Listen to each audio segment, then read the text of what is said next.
Curries. I absolutely love curries. And chicken tikka masala has to be one of the nation's favourite dishes. This is rich, slightly tomatoey, but more importantly, easy to do and absolutely delicious. Here's my version. Groundnut oil. Quite generous on the groundnut oil. A nice high heat. Peel the onion. Don't be too precious when you slice it. And onions in. Put your salt, pepper. Get your chilies. If you're making this sauce for the first time and you're worried about the tikka masala being slightly too hot, then just cut down by one chili and in. Ginger, chop that up. Again, don't worry about it becoming too fine. And ginger in. 3 nice cloves of garlic. Once the onions are starting to go slightly caramelised, we're going to add our spices. Half a teaspoon of chili powder, 1 teaspoon of turmeric, that starts to give it a really nice lightness in colour, 2 teaspoons of garam masala.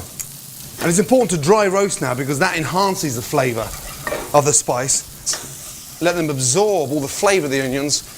I'm going to add a tablespoon of sugar to make it a little bit sweeter and start to caramelise it even more. Now, from there, tomato puree in.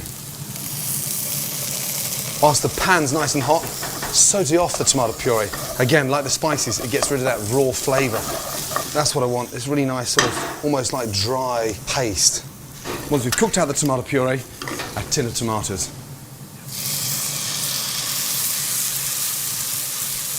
What we're going to do now is take it to a really nice, smooth, even creamier textured sauce. And we do that by putting it in the blender. Quite unusual for a lot of sauces, but it works. It breaks everything down and it amalgamates all that flavour.